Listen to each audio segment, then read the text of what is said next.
Okay, you're live. Uhuru, fist up, right there. Fist up, right there. Touch one, touch one, touch one, touch all, touch one. One Africa, one nation. Uhuru, that's what it's about. I want to appreciate and welcome everybody here to the Sunday rally, community rally. For those of you online, we thank you for participating. And if you are in St. Louis and you're watching, you can make it by here. We're located at 4101 West Florissant. We're on the corner of West Florissant and Alice. We'll be here till 5 o'clock. We're here on Sundays, 3 to 5.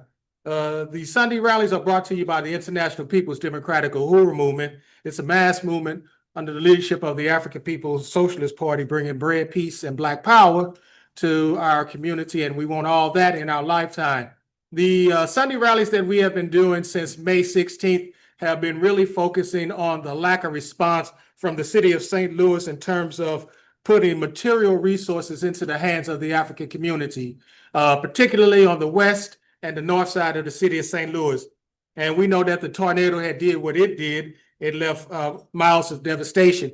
But we also don't let that be just the only excuse, because we know that the city of St. Louis has been neglected as the policy of let it rot has continued for decades and decades in the city of St. Louis.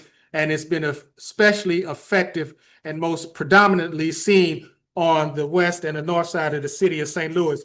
So we're going to continue that struggle. And this is still a fight back. We're calling on the African community here in the city of St. Louis to continue to fight back and to continue to raise the struggle and to have the city and its administration under the crocodile tears crying Kara Spencer to free up the money and to put it into people's hands now. There are millions and millions of dollars that have been allocated, and allocated is a catchphrase, if you will, because it's saying that, well, there's money here, but you just can't get it just yet. And so that's an overwhelming contradiction. And if we know that the reports that they even said was $1 billion worth of damage, 1.6, probably 2.6, probably $3 billion or more with damages, and each day that they delay, that's some type of interest that's going to be tacked on. And so we're going to continue that discussion today. And just before we get further into the program, we're going to sing our African Nation Fight song. For those in the audience, you please stand, and those who are online, you will have an opportunity to follow on the screen. Please stand for the African Nation Fight song.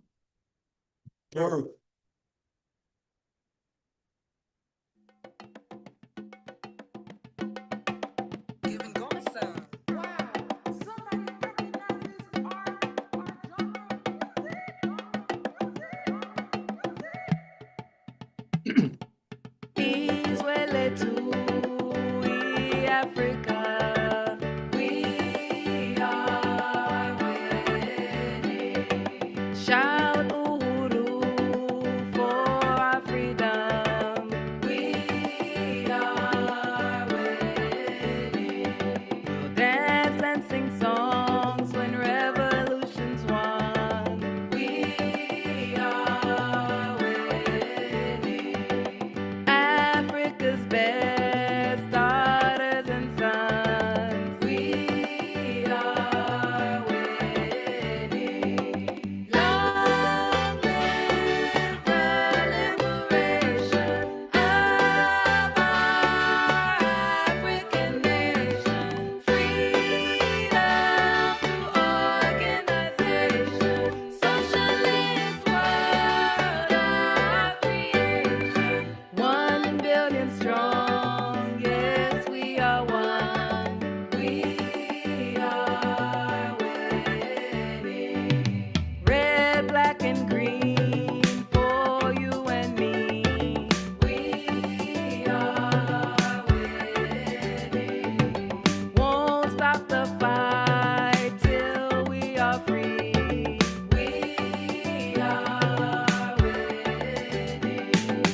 African workers, we must unite. We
Patrice Lumumba's life won't be in vain. We are winning. Keep up the work in Marcus Garvey's name. We are winning. Independent and free is what we will be. We are winning. Africa will bask in our victory. We are winning. Long live the liberation of our African nation. Freedom to organization. Socialist world of creation. 1 billion strong, yes, we are one. We are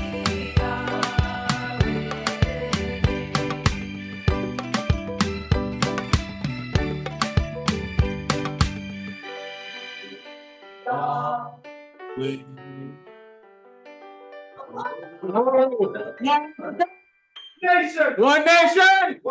Oh, that's what it's about. Like that song says in the refrain, we are 1 billion strong. And once 1 billion Africans unite and take its rightful place in the world, it's going to be a game changer. You can imagine. So before we go even deeper into the program, we do have a particular order. And right now we have the political education. And our political education is brought to you from the 14-point platform of the African People's Socialist Party that was developed in 1981. And the political education piece is to help provide us with a political understanding of who we are as a movement and where we want to move to. So to take us further with that political education, we will bring the local chair of the International People's Democratic Uhuru Movement to the stage, Comrade Reverend Westbrook.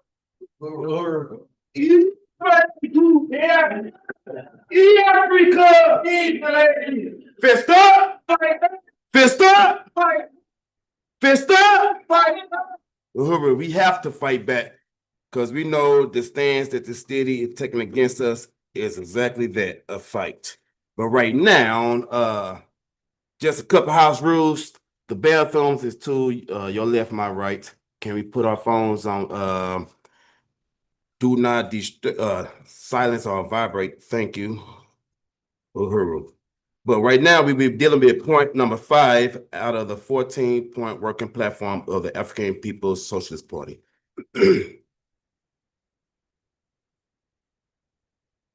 Uhuru. We want the right to international, political, and economic association with Africans and all other peoples anywhere on the face of the earth. Once again, point 5. We want the right to international, political, and economic association with Africans and all other peoples anywhere on the face of the earth. We believe that all Black people are African people and are a part of a single national entity. We believe that the genuine freedom of African people everywhere is irreversibly linked to the creation of an independent, united, and socialist Africa. We believe that the struggle of African people within the U.S. represent the U.S. front of the worldwide movement of African peoples for African liberation, political independence, and socialist democracy. We believe that the worldwide struggle for African liberation is in unity with the struggles being waged by the majority of the people of the world to end the oppression of nations by nations, and to create a new world within which a trolling masses, the toiling masses within the system of workers and bosses and slaves and masters, and we'll own and benefit from our own means and products of our own labor. I want to read that again right there. That we believe that the worldwide struggle for African liberation is in unity with the struggles being waged by the majority of the people of the world. Not just us, but the majority of the people of the world, to end the oppression of nations by nations and to create a new world within which the toiling masses within the systems of workers and bosses and slaves and masters, and will own and benefit from the means and products of our own labor, and will have political authorities over our own lives. We believe that the natural objective friends of our struggles for African liberations, independence, and socialist democracies are all the chosen masses of the world. All the people of the Middle East, the Asians, and Latin America peasants and workers. The democratic forces throughout the Eastern and Western Europe and US, and truly socialist states of the world. And that we must therefore have absolutely right to free political and economic international associations. We have the right to have these economic international associations. We want the right to have relations with African people and other peoples around the world. We have that right. And we feel like when we act out on our right, we shouldn't be suppressed, or we shouldn't be stopped by the American government or the West, if you will. But anytime you see, speaking of our chairman, reaching out outside of our communities, reaching out to bring true folks that have solidarity with our liberation, that's when he get attacked and say he in the Uhuru 3, they pawns of the Russians. Pawns of the Russians, because we stepping outside of our community to help bring liberation to our community. Or you see this in Burkina Faso when you see the West coming up against Ibrahim when he solicited help from Vladimir Putin. You know, they want him to be isolated. They want him to be in a box. They want all of us isolated and continue with the status quo. But as soon as we step outside that box, that's when there's an issue. But we say we want the right to have relations with African people and other oppressed people over the world. Because once we have that relations, we know that we are not in the same boat. We are not in a separate boat. We are in the same boat together. And when we in the same boat together, you tend to try to fight the same creator of all this mess. The same creator of all your mess. It's good to see new faces in the room, Uhuru. It's good to see new faces in the room. But we want the right to have relations not only with Africans, but with other oppressed people of the world. In order to do this, we must have our own independent, socialist, united Africa. We must have a united Africa with one united voice and not no fragment 54, 55 countries. Because when you fragment, you have the West, it's easy for the West to come in and sow a discord like they've been doing since the Berlin Conference. But our struggles inside the U.S. is the U.S. front of the African liberation movement. We have to understand that we leading this, we're not the only African/Black folks that's in this fight. A lot of times Africans in America think that we shouldering this burden by ourselves, but we know, no, we're not. We just leading this. We leading this, you know. But It is the struggles for African liberation.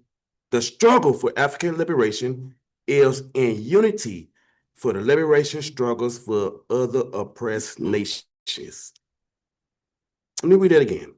The struggle for African liberation is in unity with the liberation struggles for other oppressed nations who are struggling to end the systems of slaves and slave masters.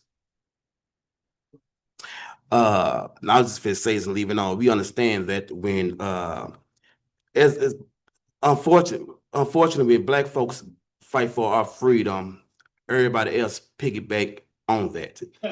You know, but I remember the feminist movement, how these white women try to get their freedom, and it was hitting a brick wall, you know. But Black folks that run civil rights, you know, every other demographic and body of group say, you know what, let's hop on that bandwagon and win our rights because of the freedoms African people sought out. The women's rights won their rights, the feminist movement, the gays won, everybody won their rights after Africans won our right. That would made the civil rights bill diluted, if you ask me, because it's like everybody benefited by our fight except for us. You know what I'm talking about? But the struggle for African liberation, we know even though we struggle for our liberation, but it don't stop there. Our liberation fight is for all of the oppressed communities of the world. But the struggle for African liberation is a unity with the liberation struggles for the oppressed nations who are struggling to end the systems of slaves and slave masters. Our objective friends are the struggling people of the Middle East, Asia, Latin America, and the workers and peasants, as well as democratic forces in the Europe and US. Some of y'all might thought I was redundant because I repeated myself, you know what I'm talking about. But sometimes I think it's three or more times where you have to hear something, see something, or say something for it to get embedded in. You know what I'm talking about? So me repeating it twice, I guess my third time would be the questions. I would for folks that's new, I guess it's this time's where y'all participate. I'm going to ask some questions for to be on the board, and we want y'all to participate. If you hear it, just raise your hand and answer. But this being the third time you hearing it, with your participation, hopefully it sticks and don't leave you. Uhuru? Question one.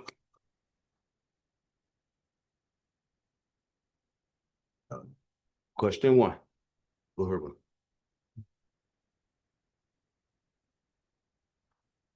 All Black people, wherever we are located in the world, are one African people, A.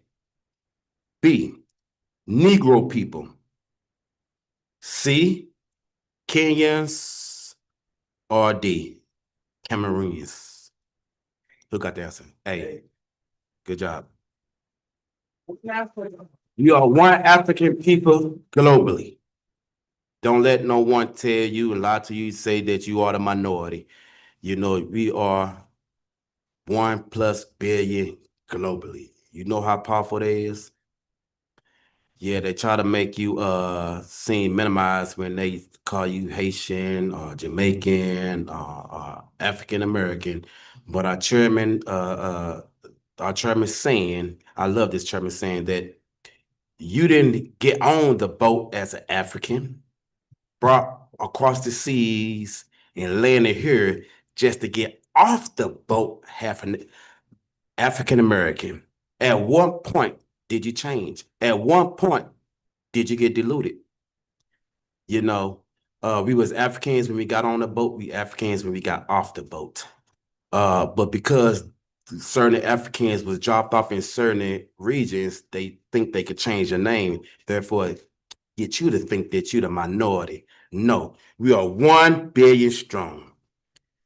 Genuine freedom for African people is linked to A, independent Africa, B, A united Africa. C, a socialist Africa, or D, all of the above. I love that. You didn't get to wait. I love it. What you said, whoever shouted that out. Yeah, what you said. Our freedom is linked to all of the above. An independent Africa.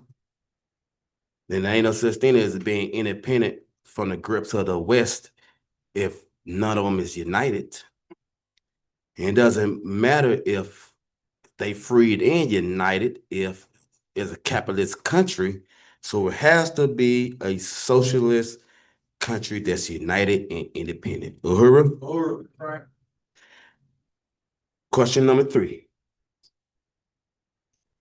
African people inside the U.S. represents the European front of the African Liberation Movement. A. B. The Brazilian front of the African Liberation Movement. C. The U.S. front of the African Liberation Movement. Or D. The African front of the African Liberation Movement. D. Sound good. Sound good. Yeah, that sound good. I'm gonna give you another chance. Huh? Yeah, I heard it out there. C. It's C. Even though I know we heard the African front of the African Liberation Movement, and sometimes we think that, but it's a lot of countries out there that's simply not free yet. It's a lot of countries that's simply not united. It's a lot of countries that's still in the grips of the colonial masters and not trying to shake that grip. You know what I'm talking about? So it's a few countries that's leading the way, Burkina Faso, Niger, Togo, etc. You know what I'm talking about? It's a few countries, but we know that right now the masses of the African people here in America is leading that front. You know, even though it's unfortunate across the globe, wherever you see African faces, we going through things. We going through hell. But it's something about the Africans here in America that's despite the little bit of money that we might have, despite the hell that we get, we still the vanguard. We still leading forward. We still united with the oppressed folks of the world to try to overturn this colonial contradiction. So the fight is with the U.S. front of the African Liberation Movement. And we are, just so you don't know, we are the African People Social Party, the vanguard. We are with InPDUM leading the masses. I believe that we are leading that U.S. front. Uhuru. Fourth, last and not least, Uhuru. The natural objective friends of our struggles are the KKK. A. B. Animals rights activists. C. Preachers. Or D. All the oppressed and toiling masses of the world. D. Correct. D. See, I love my comrades. I'm among smart individuals. You know what I'm talking about? Now, it's our job to take what we learned in this political education and take it back to the masses, even your neighbors, your jobs, etc. But I want to appreciate y'all for participating in a 14-point platform. This will conclude this week. Next week, we will be dealing with point 6. Uhuru? Uhuru. Uhuru. Fist up! Fist up! Uhuru. You can wait. Let me do that.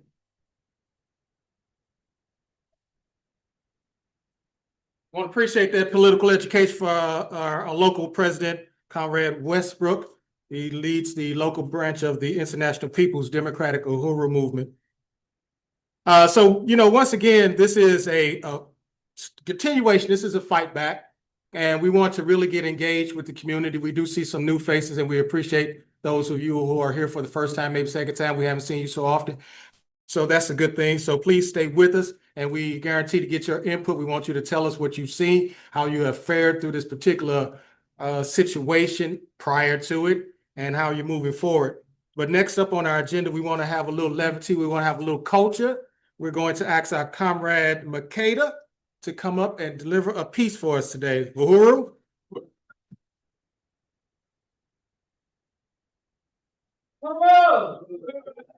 Stop! Stop! Touch one! Y'all good? Yeah. All right. This piece is entitled Love Letter to My Mother. I have known you long before I knew why. Before my tongue could form your name, my spirit whispered it in dreams, longed. Before I understood the shape of longing, curiosity curled itself around my childhood, a question mark lodged in my chest without a sentence to follow. Mama, you lived in the music.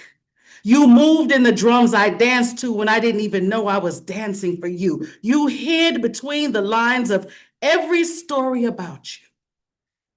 Those things that pulled me in too deep to be mere fiction. And though the screen tried to smear you with images of distended bellies, feminine flies that held more attention than your strength, I never looked away. I never believed them. I always knew you were more than that. Somehow I knew. No sermon, no scripture, no temple built on foreign soil could sever what was sealed in my soul before I could call you mother, before I knew you were mine. I felt your call from the inside because nothing outside could be trusted to remind me of who I was. And now, mother of soil and spirit, I am on my way to you. I have longed for you, for the curve of your lap to hold me, so I can cry the tears I was never allowed to shed over the cruel foster who took me from you before I could know what it meant to belong. But you in your brilliance knew to cleverly place your own rhythm in the drum that is my heart, just like a beacon. You must have known I'd always find my way back home.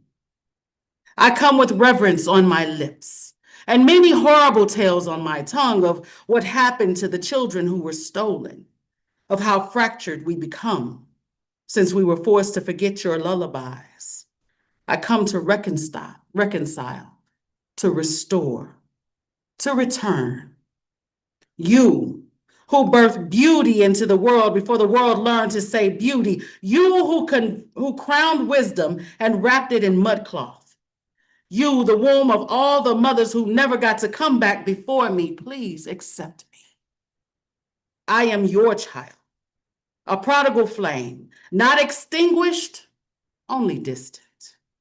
Allow me the space to heal in your presence. Hold me, not just with arms, but with the knowing, with the quiet understanding that even after all this time, your child is finally coming home.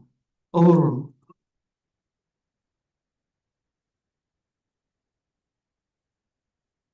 Uhuru.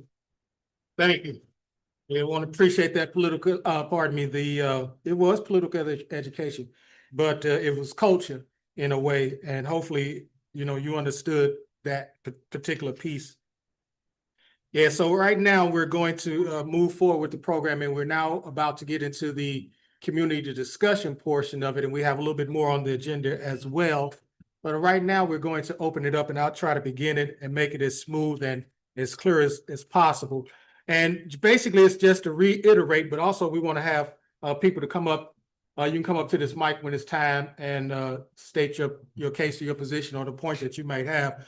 We know that the city has been going through a round of events, a round of talks, town halls in the city of St. Louis, at a church here or there, or at the community center here or there. And they basically, they look like job fairs, really. They have the tables out and they have them lined up or in a circle, and they have literature out there. But people are coming to these events and they're wanting to basically get one thing, and that's show me the money, basically. Where's the check and how can I get that, and how immediately can I get that check cut so then that I can take care of the needs that I need to take care of, and how it's important for the city not to piecemeal. Excuse me.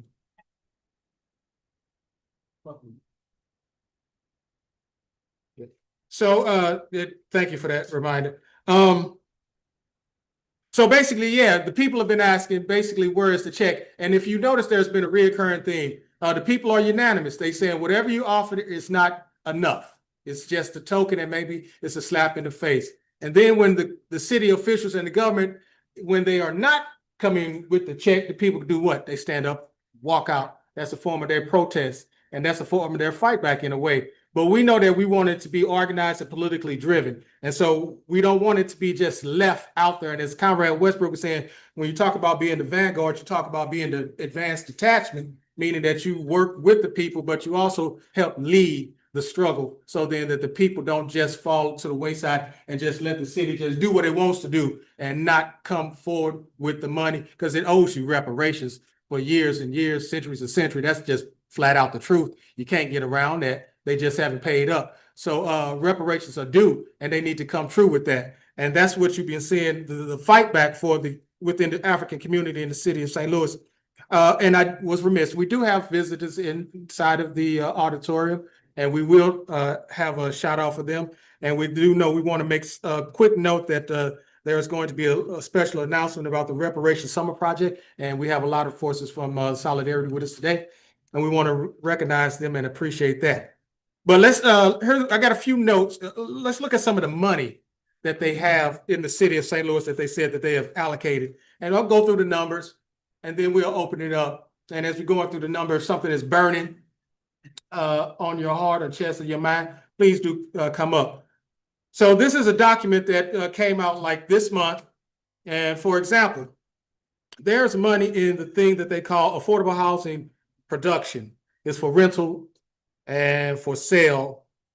So they have $6 million that supports new construction, which the community need, rehabilitation, which the community need, of residential and mixed use development. So $6 million is already allocated or can be used for affordable housing production.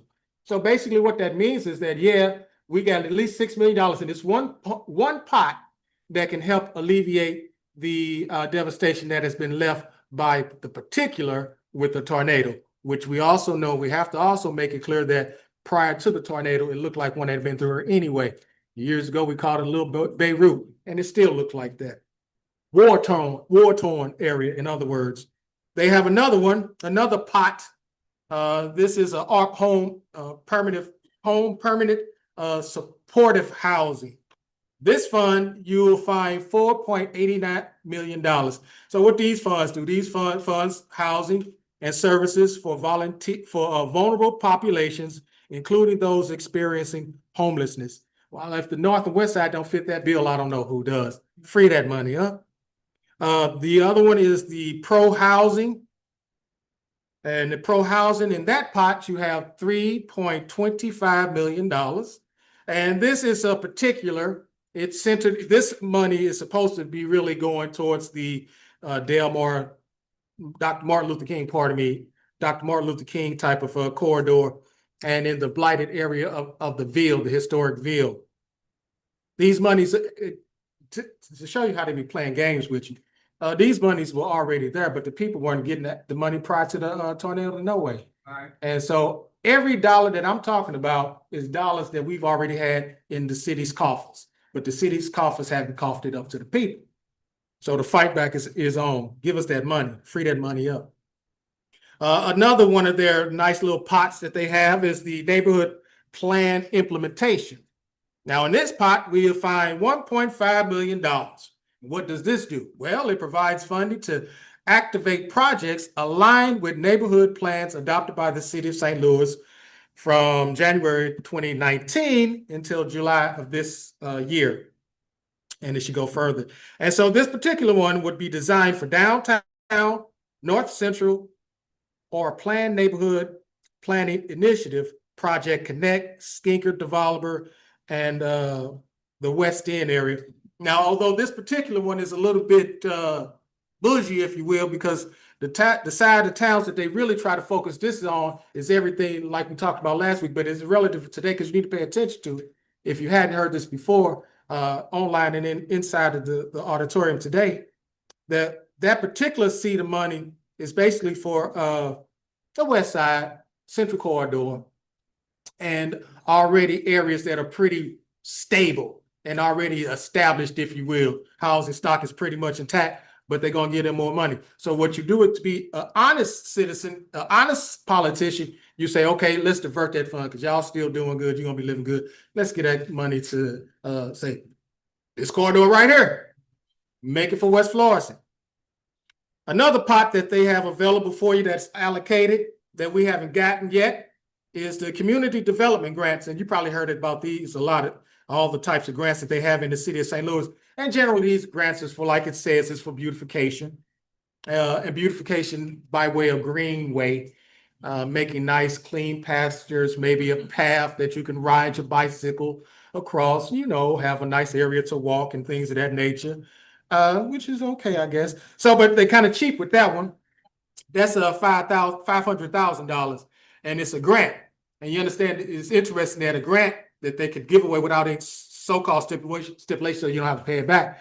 But they're not making that pot too full. They're gonna, you know, make that pot as small as possible, minimal as possible. And so the grants, they range from anywhere from $50K to $100K for vacant lot beautification, cleanups, green space, recreation projects, public art, and activation projects. All of that money could go right here in the 63115, 63112 Academy neighborhood, Penrose neighborhood, anywhere where African peoples live.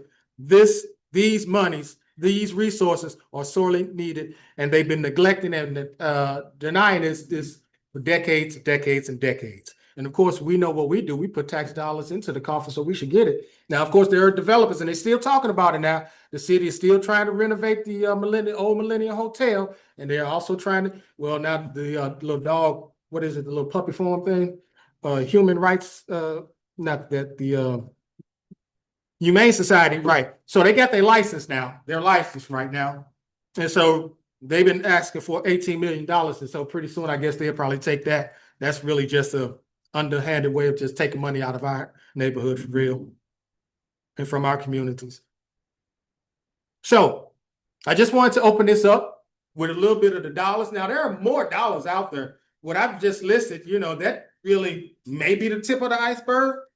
But truthfully, this money doesn't even talk about the so-called 71 million that FEMA was supposed to allocate to us. We ain't got it yet. Or the 30 million from the RAM settlement. We haven't got it yet. Everything in these bills that they put on the table are still relevant for the city of St. Louis and the residents. And we have not got our money yet. And it's still a fight back. We need to get our resources, and our people need to have that money, Uhuru. And we need to have it now, Uhuru. And the longer it is, the more hell we need to raise. Uhuru. All right. So I want to open this up a little bit more. Yeah. Uhuru. Come on. Uhuru. We fit to open up for discussion in a hot second. I just want to piggyback off of Conrad Kumba. Let's give him a hand round of applause. Because we need to know exactly what's in that budget, what's in their bank, because they claiming they don't have no money. But exactly, where is the money? But don't you know $81 million was it's a lot of money, but $81 million was already allocated to this area. Where's that? Where is that? Exactly. It was supposed to be in the projects It was allocated in 19. The project supposed to start in 21. It's supposed to be finalized in 2023. Do it look like $81 million was spent over here? And John Muhammad, he was championing, he was so proud, he got $81 million to come over here. And it's supposed to be from West Florissant to Harris, stop at Alice, and I forgot the back street, but it's supposed to be in a whole little square. Yeah. Where's the $81 million at? Yeah. So if you're gonna bring that $30 million, come on now, bring that $81 million too. Y'all just can't say y'all gonna give us something and us get happy and then forget about it. Nah, it's ours. It was allocated. Where's it at? Uhuru.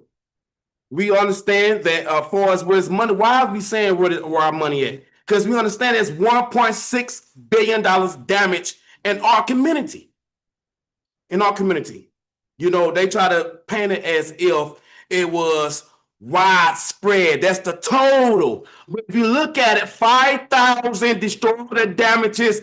Buildings is on the west or the north in our community.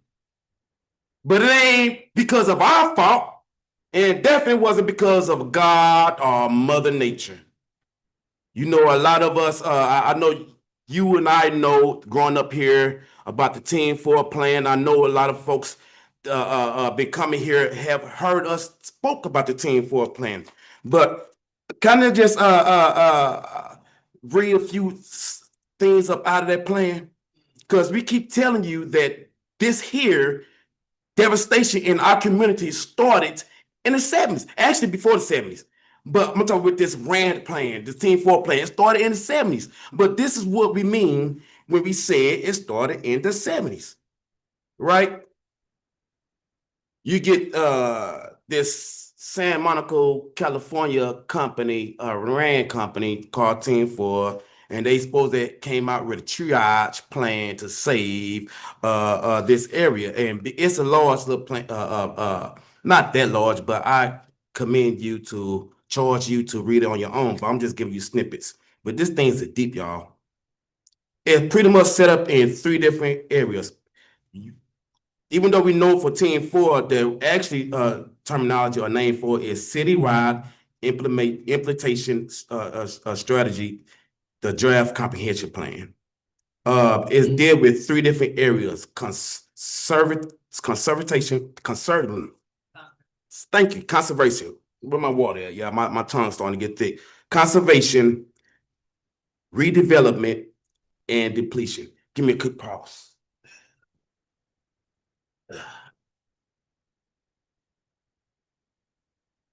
Conservation, redevelopment, and depletion. But we're gonna speak about depletion because these areas that was affected was written off a long time ago as depletion area. Now, depletion area, they are areas of spotty city service and redlining, where large numbers of unemployed, the elderly, and recipients of welfare are left to wait for assistance, which does not seem to be forthcoming. The forces causing this phenomenon is extremely complicated.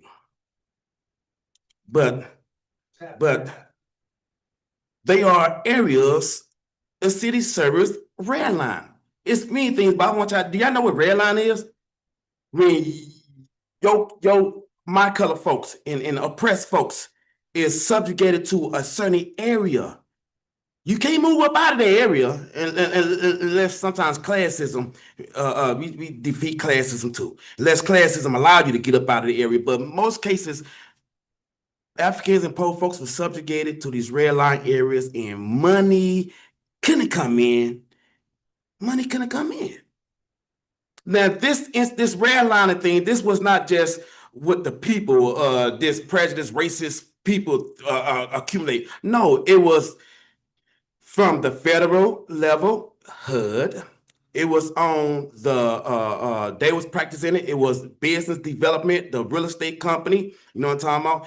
It was all sectors of the society was practicing, the banks, practicing redlining. So if you have no money coming in, how can you fix these structures? But they said the depleted areas, this is key. This is what they writing out, not me saying key. They said depleted areas, this is key for no growth policy until firm market and adequate public resources are available, but no growth. So you subjugate these people in a certain area that don't have no type of finances coming in. You restrict finances for coming in, and you provide bare minimal service from the government. Bare minimal service. That's to expedite the deterioration of a particular area. Now, is that triage? Colonialism. Colonialism. As this stands, the most likely, just really snippets about the report. As this stands, the most likely prognosis is for the continued decline, giving outside revenue sources. However, the city of St. Louis might assume a new enlarged suburbs among other suburbs. You know, let it crumble, let it rot. Let it rot. Then maybe we could do something about it. You know, because they can't merge no more. They can't grow because the city limits is paused because of the growth of the county. So this, the city cannot grow it no more. So a lot of times what they try to do in the past is urban renewal. That's the only time we could change the structure or the look of the city, urban renewal. But sometimes, like I said, this Rand report, urban renewal is let's help. Let's give all apparatus from the tools to help expedite this process, which is benign neglect. But hold on, one more thing if we leave it alone. Now, mind you, these was two bills proposed. Well, before I said I'm talking too fast. And they understand the contradictions within this Rand report, because about three, 4 pages in, you see them say, quote, to answer one question with public decisions immediately causes conflict with the other. For example, proceeding with the building demolition and assembly of vacant parcel lots for redevelopment results in a neighborhood dotted with rubble-filled lots and boarded up buildings. So that's what they're saying. If we do this, it's gonna create rubble-filled lots and boarded up buildings. Such neighborhoods do not induce new investment. That's the contradiction. If they allow this benign neglect to happen, if they allow these buildings to be tore down to rubble or other assholes to be boarded up, this is not inducive.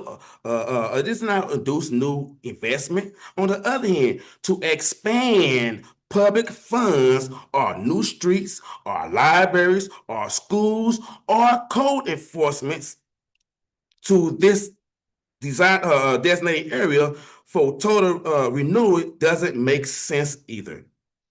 So they saying that conflict. They saying it doesn't make sense for this benign neglect to happen with nothing benign neglect, benign about it, but it's not. It don't make sense because y'all doing this for the sense of building a new St. Louis. Y'all doing it in the sense to bring developers in. So, you know, if y'all was to enact this Team 4 plan, but if y'all was to enact it, these boarded up buildings and how you gonna bring investment? How? Don't nobody want it. But listen, even though they realize the contradiction, they said hell with it. They still gonna allow both to work simultaneously.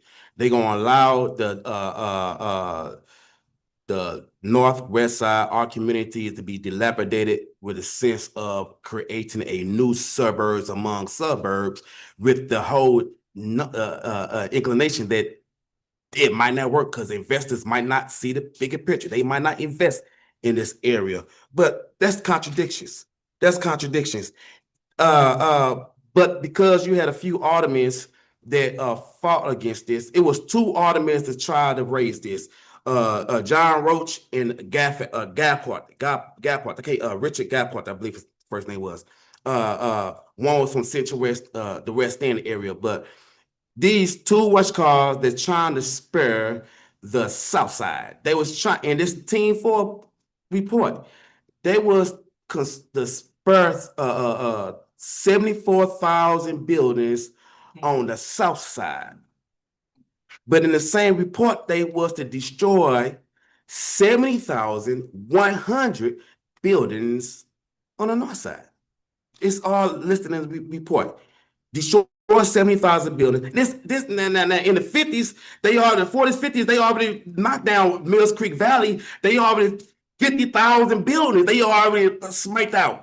Now, 20 years later, they offered another bill to wipe out another 70,100 buildings from the North Side. But then, like I said, preserve 74,000 buildings. When folks hold it, they uproared and say, hell no, we're not going to allow this to pass. And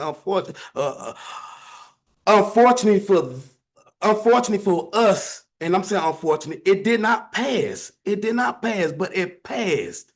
It did not pass in the city hall, but these aldermen, the same John Roach, he was Gapharth he became the congressman for her. John Roach became the community advisor, became on the community advisory board. So I might get the vice versa position, vice versa. But that being said, they was in the leadership position on the makeup on how St. Louis is supposed to look. So even though the team Bill 19, Bill 20 did not pass in City Hall, it ended up, not saying to leave it alone. Even though it did not pass in City Hall, it passed theoretically. Because if you look across St. Louis, since the 70s, it's been dialect and dilapidated. So now we telling the cities where our money at. For many years, y'all restrict money from coming in because of the Team 4 plan, and y'all got this destruction that happened in our community. Now we simply saying, where is Uhuru? Uhuru. Where's Steve? Where's the people? Well, all right, thank you. I wanted to appreciate that. So we're gonna open it up right now. So please do come to the mic. This is your comrade. Uhuru. Can I be heard? Yeah. I want to appreciate what, Comrade Westbrook was just reading about the T4 plan and, the Rand Corporation, just the way they laid it out.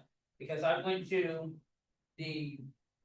another one of the mayor's meetings, I think it was last week on Tuesday. And the majority of the people, the applicants that were in the room were seniors. Mostly from this area, and just the way she patronized them. These are, most of them probably didn't have any family or anything already. It's obvious that they didn't have anyone there that could help them to board up anything or, tear out the carpet or do anything else. But just as I was listening to what Westbrook was saying, they were saying the areas are already strict. All of this they know already, and I think that this is just a real, it's further evidence that people that believe that Team 4 was real, that it worked, that it has been working. The tornado is just like now the tip of the iceberg. It's the thing that has pushed their whole plan forward. And it is really gonna take this community to continue to keep fighting back, to keep asking for the money, to keep walking out of those mayor's meetings where she is so passionate. Oh, I'm sorry. And not taking any responsibility for all the people that died. Number one, not taking responsibility. She said something that was so insulting that I think I kind of blanked out or something at one moment. She said the siren, it just didn't work. Oh, it just didn't work. But that was her posture, as though it was no big deal. It did. Don't you have something that's broken that doesn't work? But this was something that was catastrophic, and it's just really it's totally and completely insulting that her that she would even utter the words like that out of her mouth and even posture herself in that way. Each and every, this is the second of these town hall meetings that I've been to. And what the mayor is attempting to do is to win unity from the people for her backwards position and also for her inability to be able to lead. And it is just, it's astonishing because she keeps saying the same thing over and over and over again. We got this much money, 10 million here, 10 million, 15 million there, 289 million here.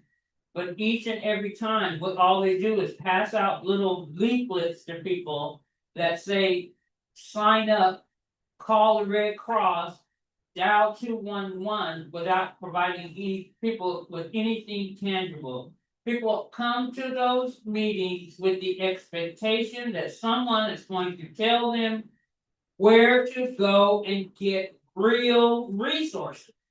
Real money, real money. If you got $280, million, how hard is it to cut a check to the 200 people that are in the room right there on that day? Just line people up and cut them checks and let them go do what it is they have to do. I know that this city and the north side will rebuild. I really want to appreciate the Black Power Blueprint for the work that it is doing up and down West Florissant. Providing a real future and hope for the people. Uhuru.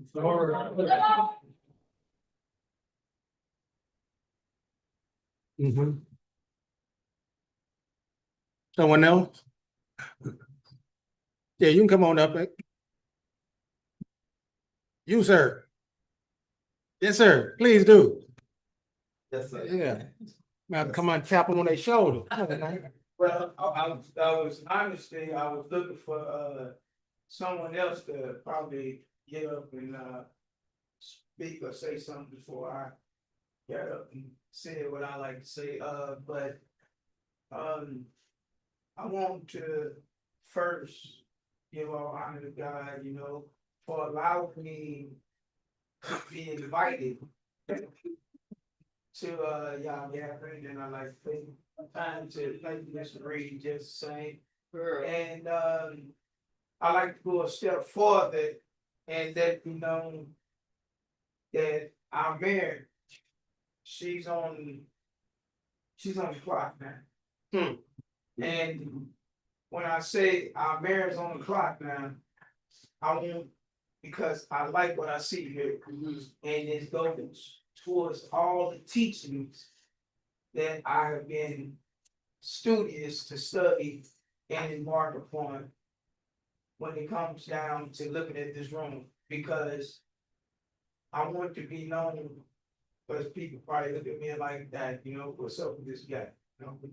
Keep it funny, but I just want to let it be known that I don't believe in white supremacy. Neither do I believe in black supremacy. I believe in supremacy of mind. I believe that what you consider a tornado that came through, it was to bring the objective of several things together. It's called unity. And unity has no color. And when it goes to the fabric of where I come from, that we as a people, so-called Negroes, so-called blacks, so-called African American, so-called whatever you like to so-call yourself, I believe in the human race. I believe in the human family. And as I believe in the human family, it's gonna come around that day. I think there was a guy by the name of J. Hoover, and so many other people of the FBI that looked out and said that what they didn't want to come together is an organization that would take the militant, so-called, and the so-called other nation of people and cause people to unite and come together. He was against the liberation. Yeah, he was against coming together of what we see today, because now this is gonna become a stigma. Whereas if when you study, it says that my inheritance has become like a speckled bird. Meaning more than one color, from light to dark. Or you might say from dark to light, however you want to say it. But when it comes down to us coming together and looking at the bigger picture as a whole, as the earth, as the community, as finances, and bring about unity in what you call the depressed neighborhood. But remember, it was Goshen that they had come back and try to bring together that was knocked down and depressed.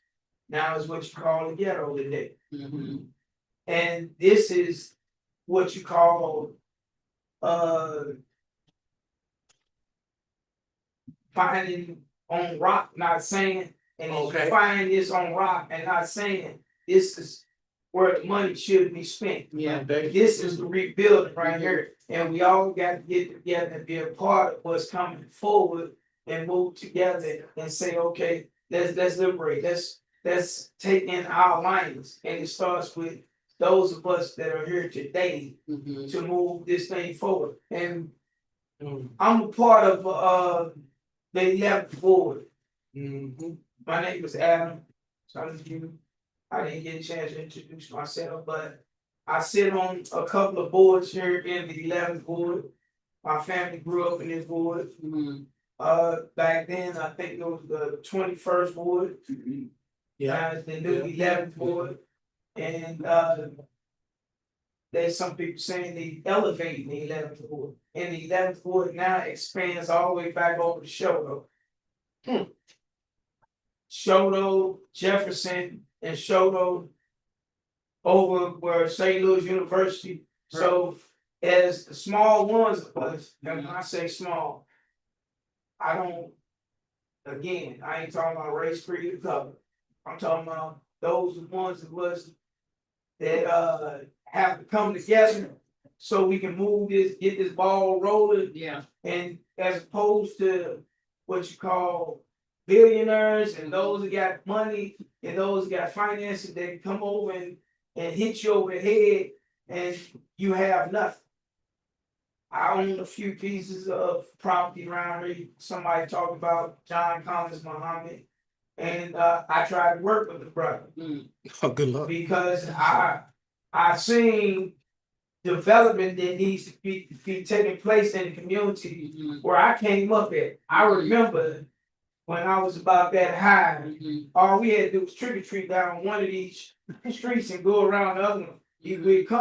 We'd come out, what's that, Penrose, and come down to West Florida, and then go up the next street and get back down Penrose. We had a big old paper bag full of cans. And we didn't even need to go through the whole neighborhood. We didn't have to go through the whole neighborhood. But that's what I'm saying, that's when you talk about family. And I want to share with you, back then, it was just much as all nationality people in this neighborhood then as it is now, where you have predominantly so-called African American. You go down West Florissant right here, you can remember so many businesses going all the way down to the corner right here where the vacant lot, where the divide is right here. You had 24-hour cleaners right there, right? I mean, some would probably remember that. And I mean, I can go on telling you how much, and I was a young thing then, I ain't that old man. But what I'm saying is that I understand economic development. I understand urban renewal. I also understand how they can blight the neighborhood. And they can blight the neighborhood if we don't come together, we don't work together. Absolutely. And all the funds that's actually should have been allocated towards this would to help us move forward. I mean, and one of the benches that I sit on, we talked about that. Because some of that money was allocated, I can't remember the quote number, but what happens is you have a certain amount of limitation to use so much money. Mhm. And then it has to go back to a treasurer. And some of the treasures go back to Washington DC, some people don't know that. Yeah. Some of their finance go back, then you got to utilize so much money that's allocated towards your neighborhood. So we have to strategically come together and say, okay, this is what we gotta do. It ain't that, where is it, okay, I think we should do this, I think we should, no, what we need to do while we got the money in our hand. Or why it's beneficial towards our community. And when I say our community again, I ain't talking about no racial barrier. Mhm. And because we broke that all down, is the scripture that says it's time for us to take the old waste and make it new. It's time to build the economics up. It's time now to sit down and count the costs of what we need to come together and take these economics so we can move forward. Now, sit down and count the costs because there was a person that tried to sit and say, well, we're gonna do this, we're gonna do that, but didn't sit down and count the costs. Everybody was talking, but nobody sat down and counted the costs. Say, let us look for what we gotta try to go, what we gotta do, how much money we got, what we got, how can we get this allocated? And how can we strategically come together and say, we're gonna make this work, we're gonna set this on. Excuse me, my good man. What's your name? I'm sorry. Brother Adam. Brother Adam? Okay, I appreciate everything that you said. And you know, this is a community gathering, so we want to hear from you and others. But after look, don't go away like that though. But look, so what we're gonna do, we're gonna connect for sure at the end of the event and program, and we're gonna get you some information, and we're gonna put that energy that you got to use with us, and we're gonna make this thing happen. Is that sound like a plan? Yeah. That sound like a plan? All right, then. Well, because we want to appreciate, and we got to know that we just do have some time constraints and a little bit of discipline, but you know, the people come to these things because we need that voice and we need to have that space. And in time, we need to just open this up a little bit longer and make it more so for that. Okay, go ahead, Conrad. Uhuru Conrad. I want to hear what the brother has to say at a better time when we can really cooperate. Mhm. Okay, but I want to make a comment about the siren just didn't work. That's what she said. If you don't have anybody to push it, no, it's not gonna work. Come on now. That sounds foolish. Yeah. Okay, now I have to make that. What I want to say is we have been talking about the old plan Mhm. and what they have been pushing towards our neighborhood Mhm. and pushing people out of our neighborhoods. Mhm. Now it's time for us to come together and push back and say, where's the money? I want to build my house Yeah. and shut up and move out the way. Yeah. Yeah, that's the future. Mhm. We are the future.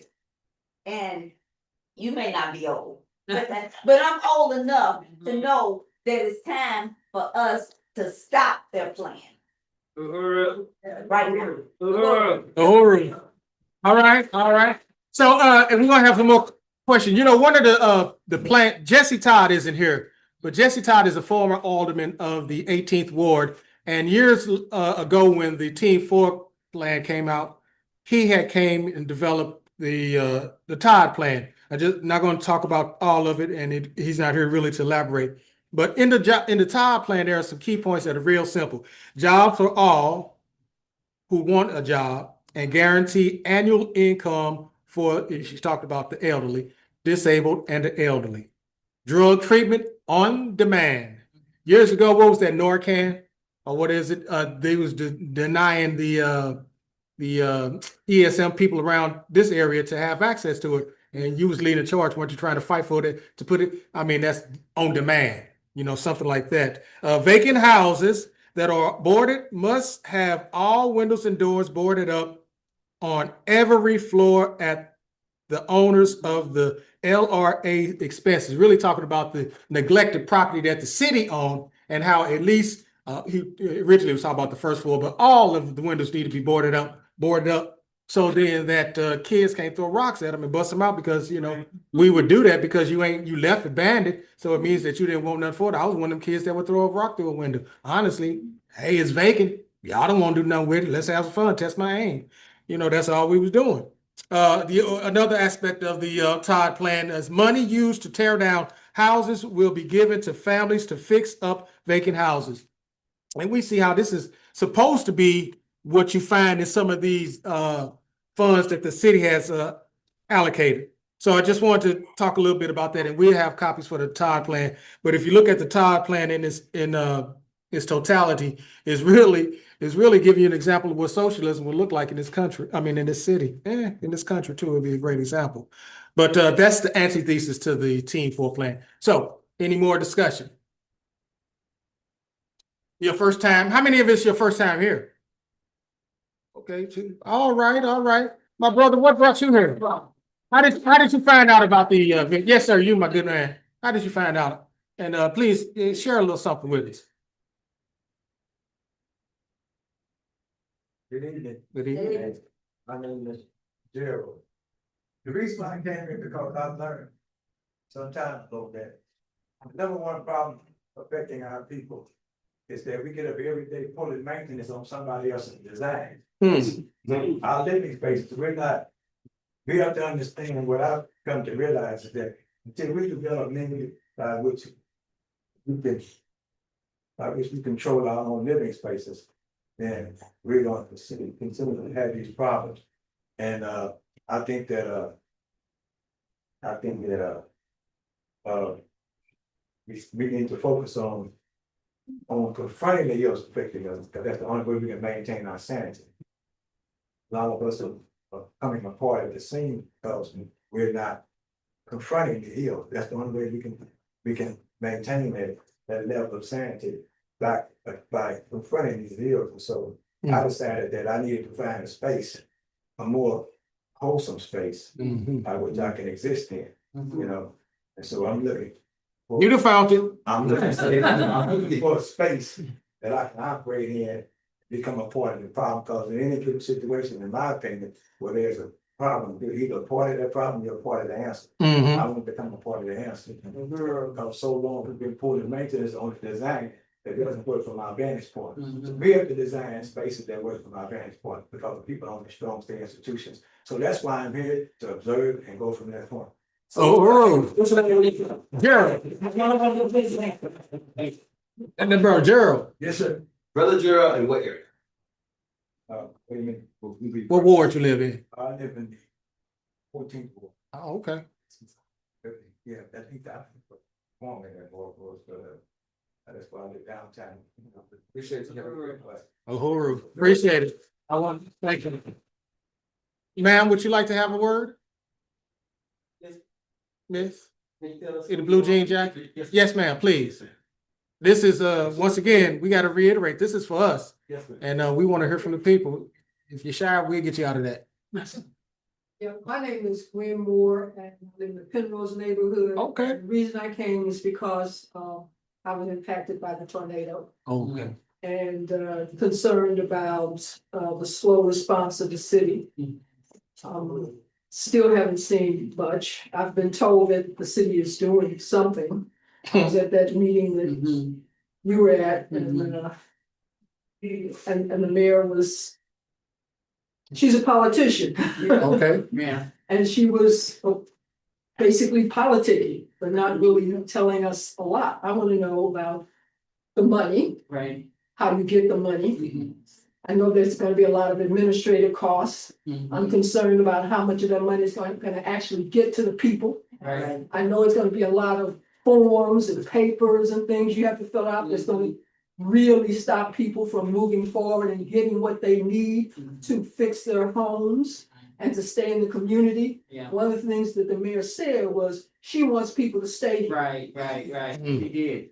But I can see that we're being pushed out. Yes. I've lived in this community. I've lived in the Penrose neighborhood since I was 12 years old, and of course I'm a lot older than that now. And I've seen how that neighborhood has changed. So the gentleman was talking about how it used to be so vibrant. There was a lot going on, businesses.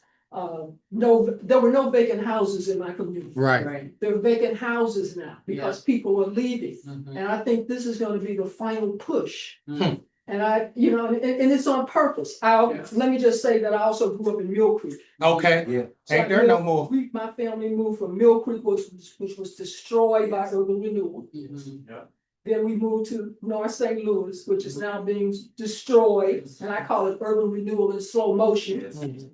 Because the same thing is happening over and over and over again to Black communities. Yes. And I think it's time, everybody keeps saying, we need to stop this. Yeah. And we need to stop this, and we need to, you're right, we need to demand that the mayor do something. Yes. Yes, The board of aldermen too, absolutely. Yes. the people that are running the city, we need Yes. to demand that they do something Mhm. to make our neighborhoods whole. Yes. That's all I got to say. That's enough. Huh, that ain't all you got to say. We know you got some more to say. Yes, sir.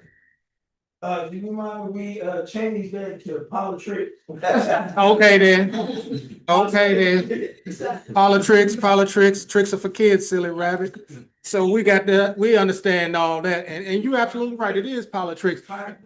So, just to sum up at least, what's been heard from the people that's here, Adam, you said really basically we need unity of all oppressed people against the colonizer.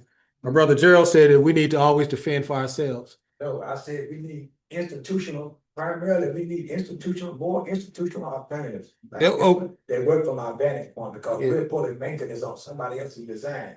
That design is literally killing us. Well, I might not have been verbatim, pardon me.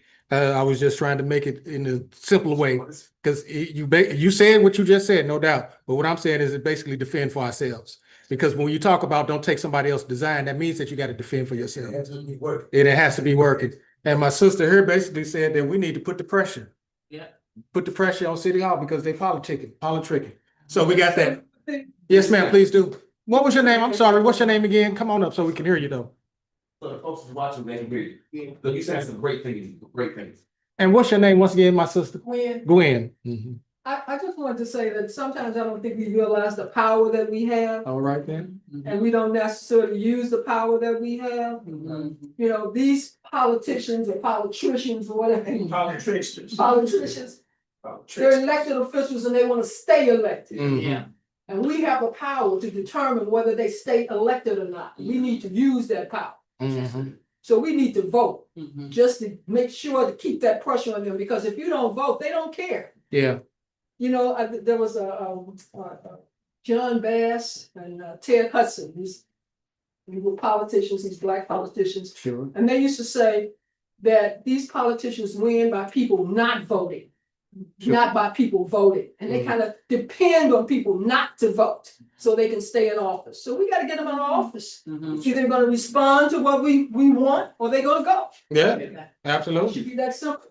Recall them all. Fire. Somebody need to be fired. Recall them all. And that woman that didn't turn off that woman that did not push the button, that's Sarah Wilson, she still is on administrative leave. That's called. There you go. Uhuru. Nah, I can be quick in this young gentleman wants to say something, but yeah, not only do we vote, we organize. Okay. We organize. This is an organization of organizing. So this is your home. Aquaba, me and Walker. We all of us, especially y'all new folks, y'all welcome to come in and organize to make this thing happen that we're speaking of. Number one. Number two, Uhuru, it's Swahili for freedom. So we gotta organize until we win our freedom. Uhuru. How many people in this room are familiar with Roland Martin? Yeah. Yeah. Yeah. Okay, but I'm looking at Roland Martin. The reason why I got up, it was in response to this, what she talked about voting.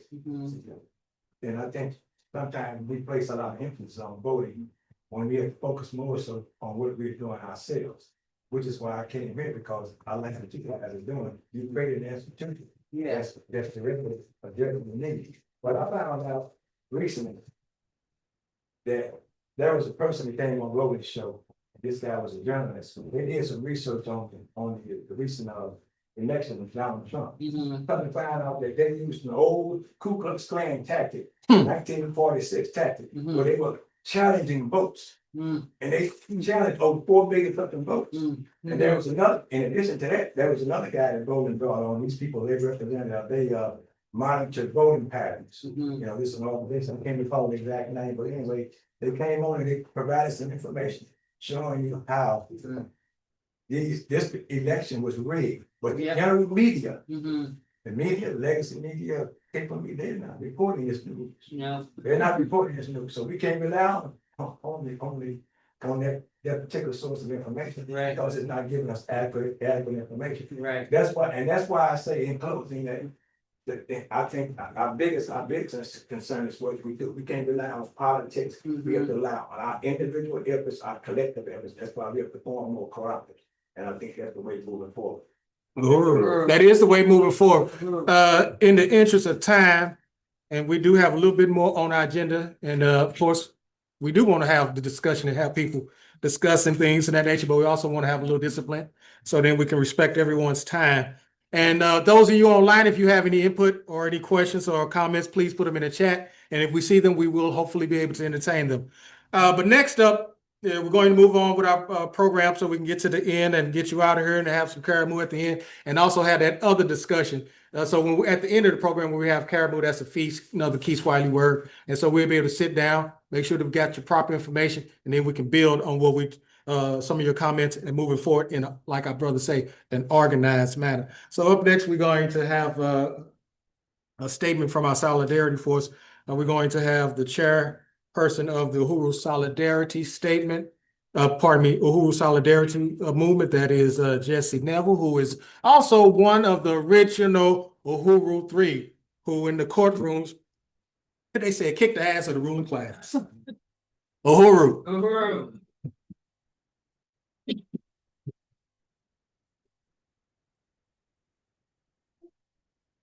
Uhuru. Reparations. Unity through. Uhuru. I want to thank the International People's Democratic Uhuru Movement and everybody in this meeting. This has been a very powerful meeting, a real town hall meeting, unlike the nonsense that Kara Spencer has been orchestrating. And it's a great honor to be here on behalf of the Uhuru Solidarity Movement. My name is Jesse Neville, and I'm the national chair of the Uhuru Solidarity Movement, which is the organization of white people created and led by the African People's Socialist Party and Chairman Omali Yeshitela, with the mission of sending us back into our own white communities to organize other white people like ourselves to stand in solidarity with the African community, to stand in solidarity with Black liberation, and to fight for reparations to African people. And that is why our slogan is unity through reparations.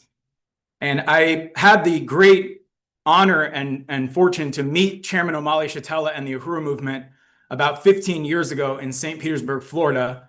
And my life was completely changed by that experience. And I just want to say that all of us in the Uhuru Solidarity movement, everything that we understand about the world, about how the world came to be the way it is based on the fact that we are under the leadership of the African People's Socialist Party. We could not have ever possibly have come to these conclusions on our own as the ones who have sat on the pedestal of the oppression of African people, on the backs of the enslavement of African people for hundreds of years. So it is a great honor and an opportunity to truly be a part of the human family, to be able to see the world through the eyes of the African working class. So I want to salute our leadership, Chairman Omali Yeshitela. I want to salute our leadership, Deputy Chair Ona Zanea Yeshitela, who is responsible for all of the incredible transformational work of the Black Power Blueprint and the entire African People's Socialist Party. And just want to quickly say that the African People's Solidarity Committee, the organization that the chairman formed in 1976, and its chair, our chairwoman, Penny Hess, the work of APSC and our chairwoman, Penny Hess, and the Uhuru Solidarity Movement by extension, is to take the message of African internationalism, the understandings of the Uhuru movement, back into the white community. That means calling upon those of us in the white community to look at the truth about our history and how it got to be that white people have the highest standard of living in the world, in this country and all over the world. In this city, you have the Del Mar Divide, where you have completely different conditions of wealth and prosperity on the south side, and you only have to drive 5 minutes to find devastation faced by African people on the north side. why the average white family in this country today has more than $1.5 million, $1.5 million in assets more than the average African family, that it wasn't because white people worked harder, pulled ourselves up by our bootstraps, or anything like that. It was because, as the chairman explained, white people, we left Europe where we were poor, where we were living in feudalism and disease and poverty. And we assaulted Africa, we invaded Africa, we assaulted this land and slaughtered the indigenous people and stole their land and put up false colonial borders and confined the indigenous people to concentration camps called reservations, or put a false border and called the indigenous people illegal immigrants for crossing a border on their own land, and created, through the enslavement of African people, the greatest amount of wealth that has ever been seen in human history, none of which benefited African people, all of which benefited white people. All of the resources that we have in the white community, all of the opportunities that we have, are drenched in the blood of Africa and African people. And that is why the African People's Solidarity Committee and Uhuru Solidarity Movement was formed, to go into the white community and say that we have to take responsibility for this legacy, for this history, for this truth. We don't have to hide it, deny it, try to look away from it. We can face it head on and take responsibility for it by organizing under the leadership of the African working class, going back into our own white communities and raising resources, turning over those resources to the African liberation movement, not as a stand of charity, because white people can't really even give charity to African people. It's not ours to give, but as a stand of solidarity, as a stand of reparations, the return of everything that has been stolen. All of it must go back into the hands of African people. That includes all of the resources, all of the value of stolen labor, all of the diamonds and gold and oil and coltan that are continuing to be stolen from Africa today. It includes the culture and the science and knowledge and art and genius that white people have stolen from African people. All of it belongs back in the hands of African people, and it is the responsibility of every white person to stand for reparations, to fight for reparations, to pay reparations to African people. That is what white solidarity with Black power really means. So, Uhuru.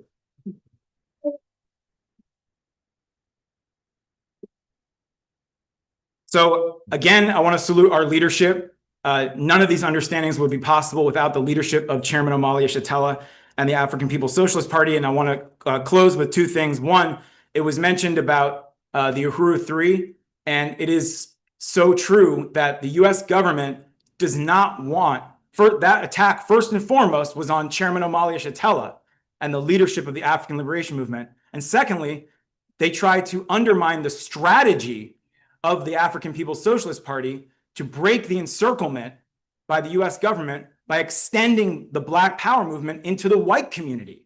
They do not want white people to break away from the lynch mob and stand with the African community. So they raided the Uhuru Solidarity Center. They raided the home of Penny Hess and our home, which is the apartment above the Solidarity Center. And they made these attacks against the Solidarity movement to try to scare white people away from solidarity with African liberation. But now, 3 years later, we can say conclusively that they failed, because more and more white people are joining this movement, are saying we want to turn our backs on our own ruling class. And we see that African liberation will mean the liberation of all humanity. And that is the future that we want to be a part of, that we want to fight for. And that is why right now, as we speak, today is the very first day of the second reparations summer project that we will have held here in St. Louis.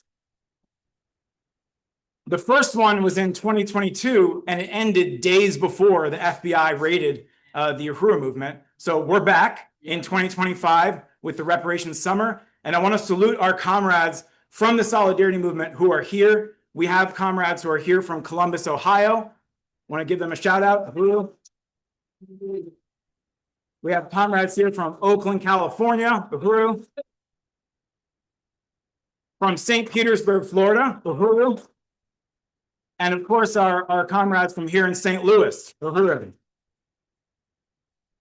So what we will be doing for the next week, from now until July 13th, is carrying out an organizing intensive on the South Side. We'll be dropping thousands of flyers in the white community, calling for solidarity with the North Side, with the struggle of the African community to build political and economic power to rebuild the North Side in the aftermath of the tornado devastation and in the aftermath of generations of devastation that had nothing to do with the tornado, but had to do with city policy and colonialism.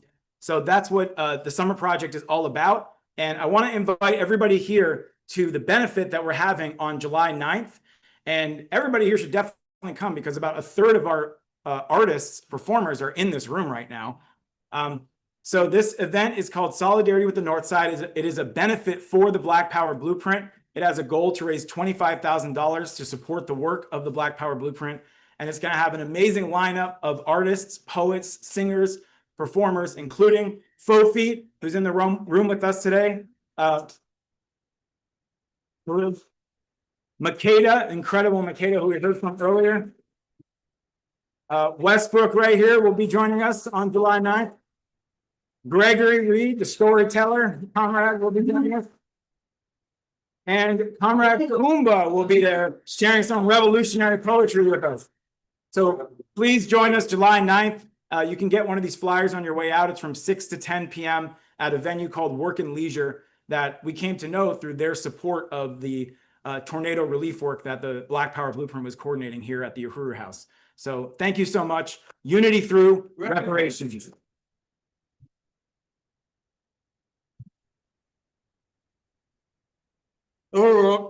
you. Appreciate that, comrade Jesse Neville. And right now, you know what? I mean, we got a plan for liberation, as you can see, on the level of solidarity, at the level of solidarity. So next, we're going to have a call for membership and resources. Comrade Fofi, please come to the podium. Fight back. Fight back.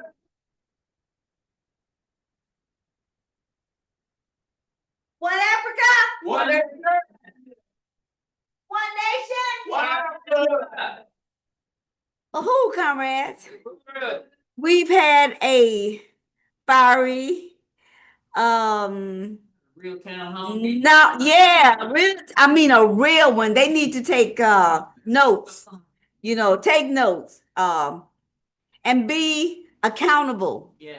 for what they say, because we're gonna hold them accountable for what they do. Yeah. Okay? And today I want each and every one of you to be a part of this organization or this gathering here, being a part and do your part. Cause it's what we do, not what we say. All right, because we're gonna hold them accountable for that. Our goal today is $150. Online, $150. And you can do it 4 ways. 3 ways. You can go to Cash App, $ InPDUM. You can go to InPDUM.org/donate.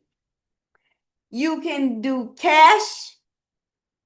You can do check, a money order. We'll take it all, okay? Because the things that you see, the paper that you have, the notes that you receive in the community, the newspapers, the internet information that we give, the warmth or the cool that you feel in this room, the electricity, it all costs resources. Now, this is not our world right now. Not totally. We don't run it. But you know what? We will. Just hold on. But every dollar you put in is a dollar towards the revolution that we are making today. Now, I can't tell you how much we really want to ask for, but we don't have all the resources, because our families are the ones that made resources for colonialism. but they need our dollars to run this world without telling us what they're doing with it. That's just like all the billions that they have in the coffers that Kara Spencer will not release. Okay, that's our money. Those are our taxes. Okay, those are families' taxes. Reparations. So, with that being said, like I said, our goal is $150. I will come back and let you know exactly what we receive. And that keeps us comfortable here. Because if we don't pay the electric bill, we don't pay the gas bill, we don't pay the light bill, the doors will probably be closed and we'll be reading by candlelight. Okay? So everybody's being a part of this is from one finger to one fist. We will win.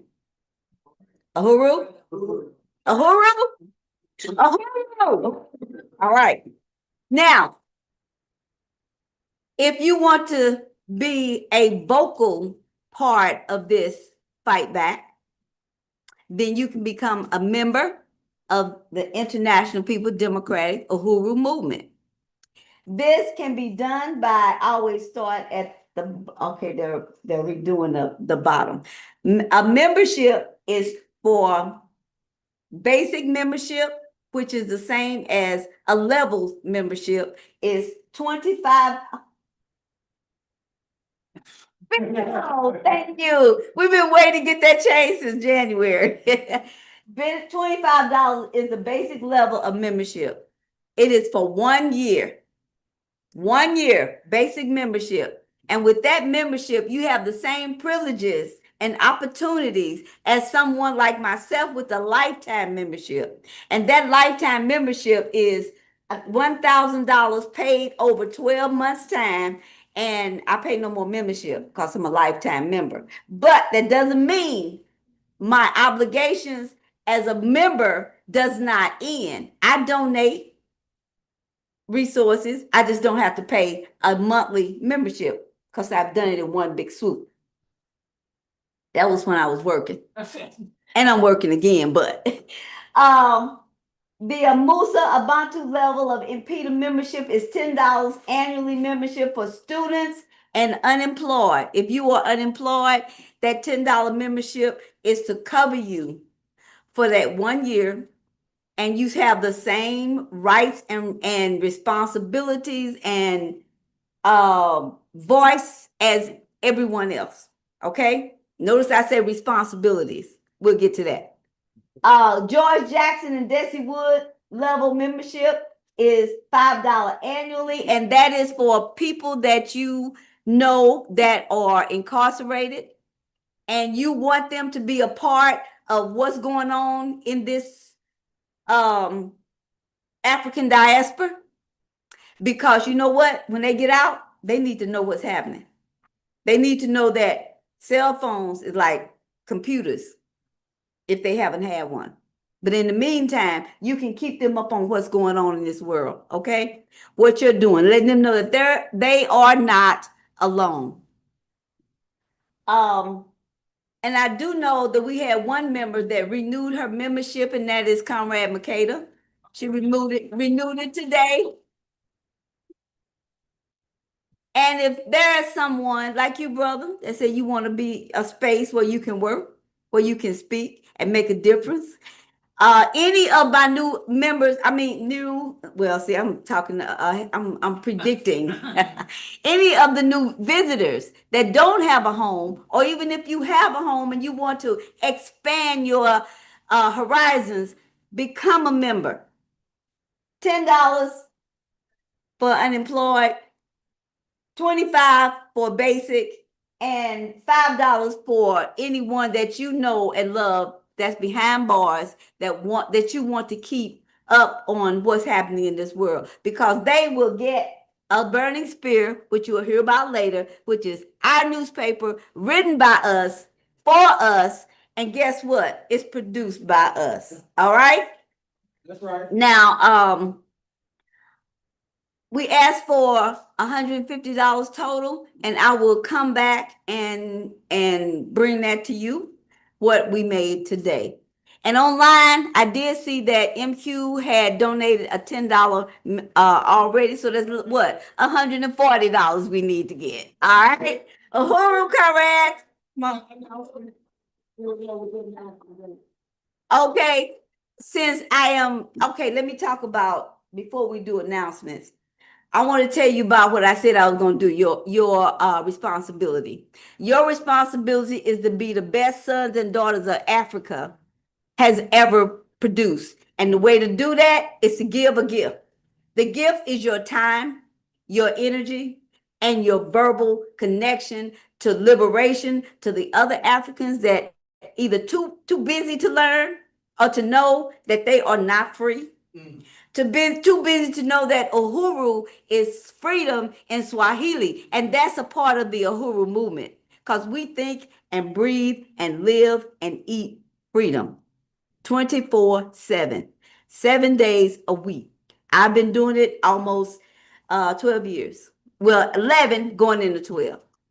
And I'm no spring chicken, but I can tell you, I can fight with the best of them when it comes to liberation. All right? Now I'll do all we ask is like 1 or 2 hours a week of your time as a member. Still, does anybody else want to be a member? We'll give you a minute to think about it, okay?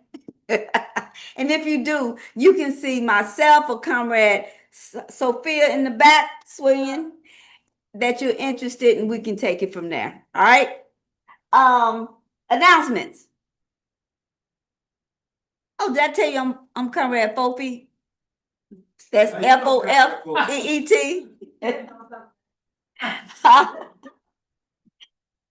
Announcement.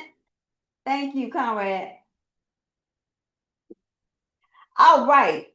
The Black Power Blueprint Volunteer Garden and Community Work Day is July 12th, 9 to 12 p.m. at the Gary Brooks Black Power Community Garden, 4031 West Florissant Avenue. And that is right across the way. Black Power Community Volunteer Community meet in the Gary Brooks Black Power Community Garden. Project includes weeding, harvesting, debris removal, painting, and more.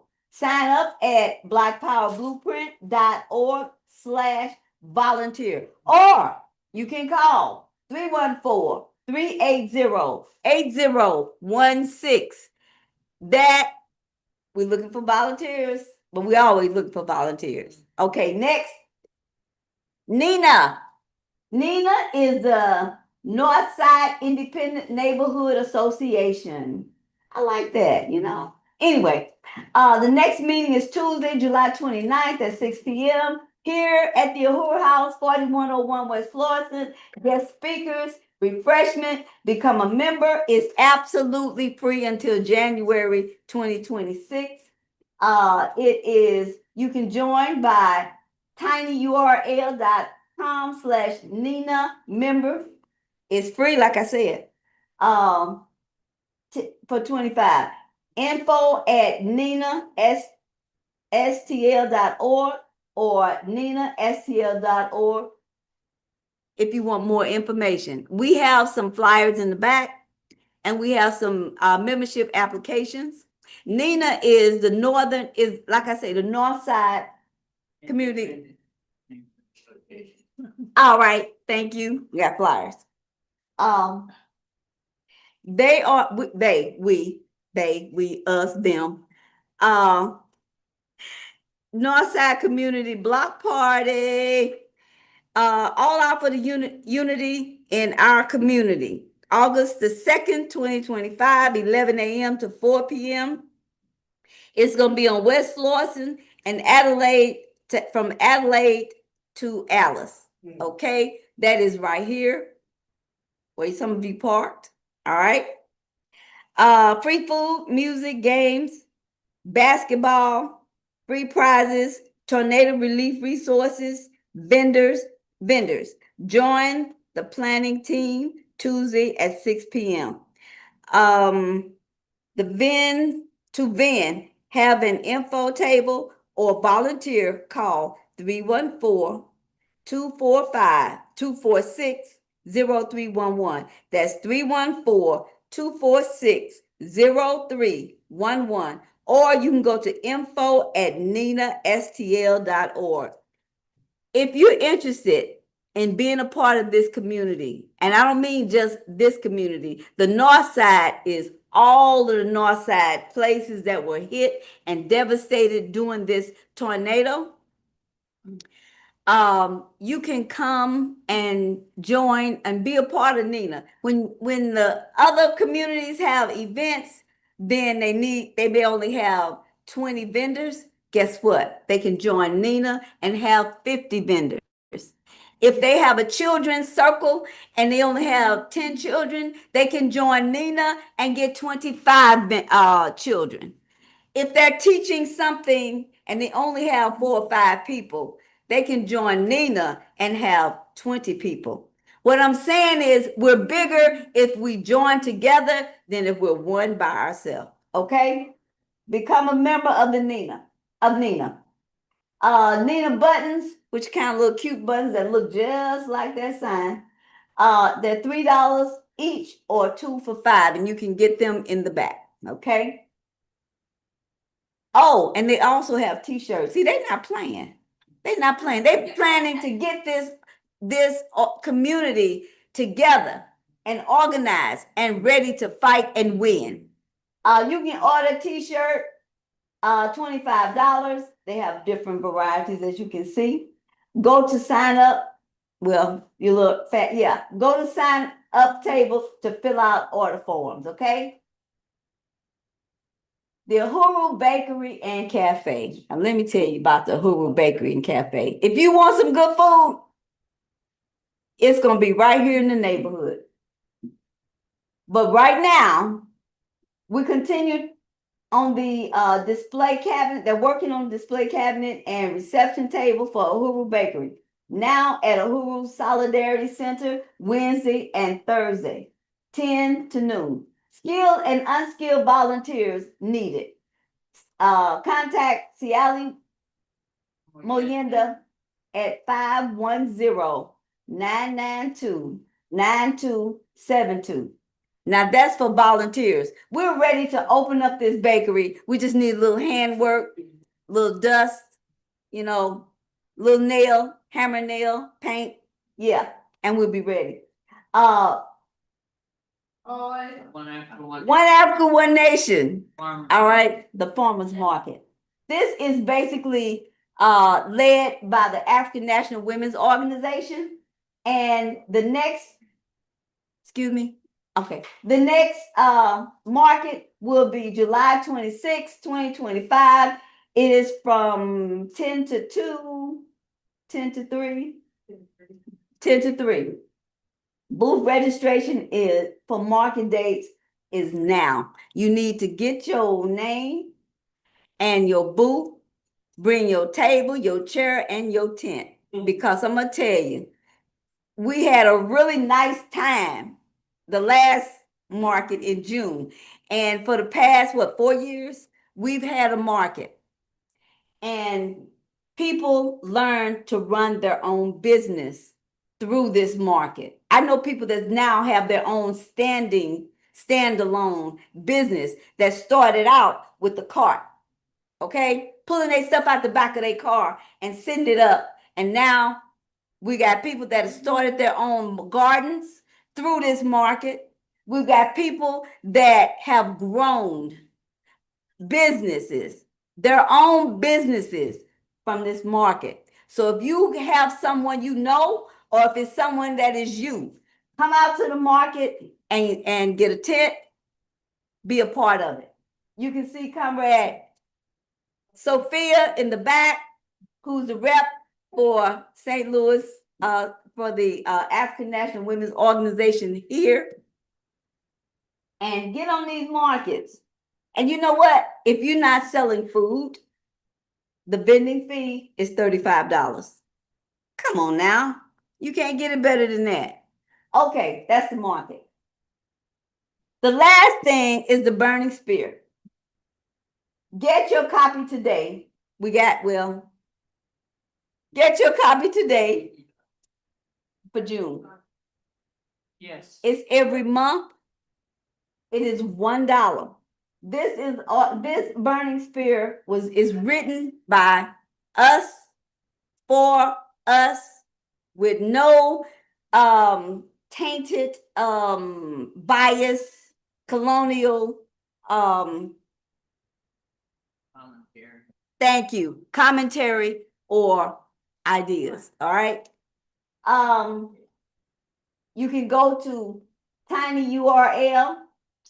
Nope, that's wrong one.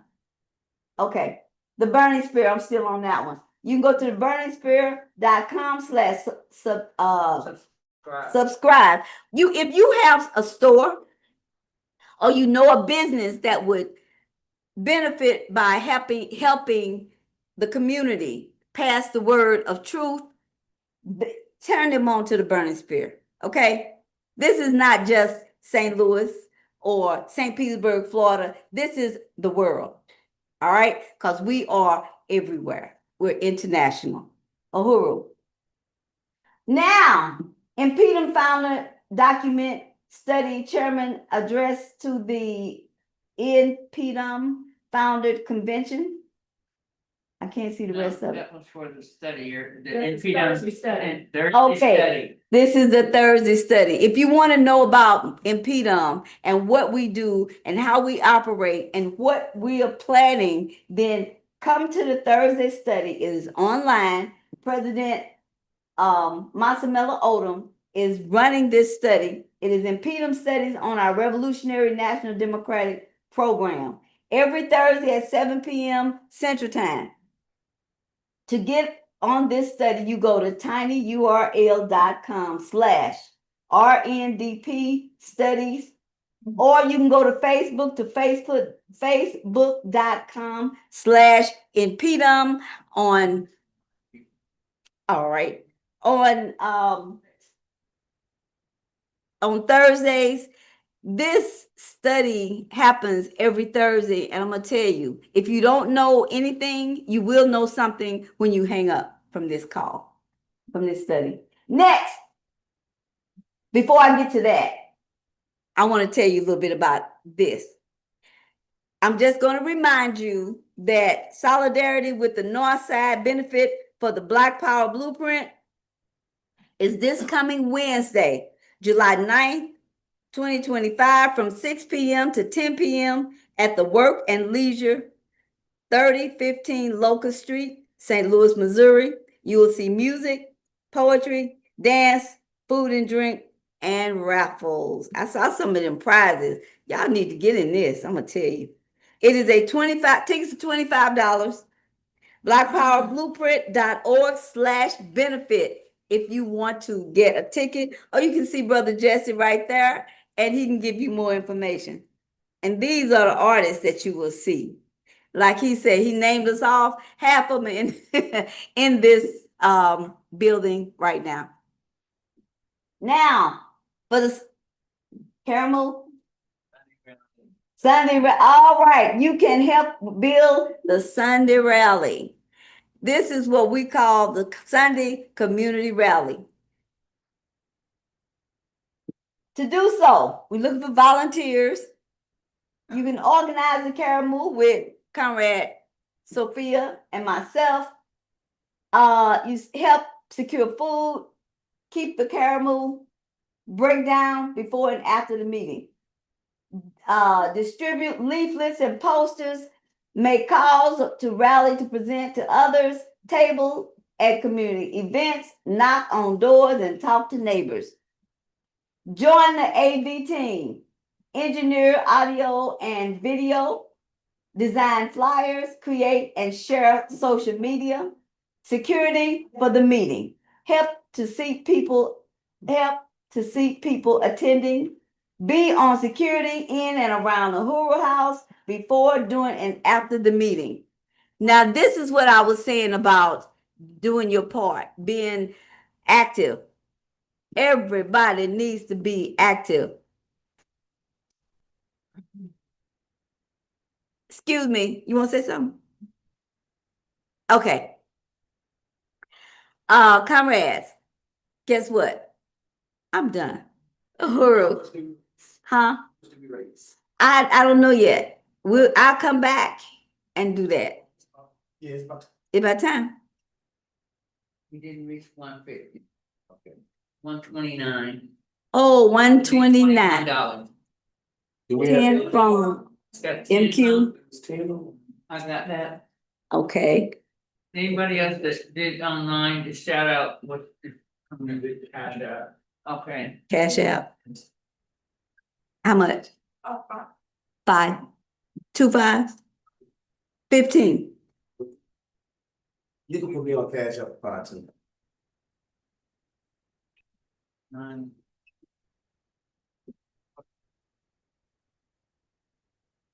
Three, 4. You know, like I say, every dollar. I got that.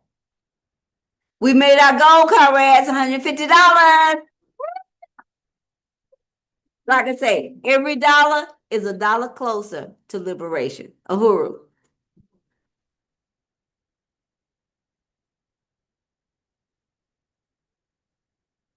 Uhuru, comrades. All right, we've come to the conclusion of our Sunday rally today. We want to appreciate everybody. We want to appreciate the political education and everybody for coming out and all those who are attenders. And so we got a challenge amongst ourselves. We got to get out and do some work and get organized. I want to appreciate you online, and also remember we're located at 4101 West Florissant. We're here on Sundays, 3 to 5 p.m. We're on the corner of West Florissant and Alice. Be here or be square. Thank you. Uhuru.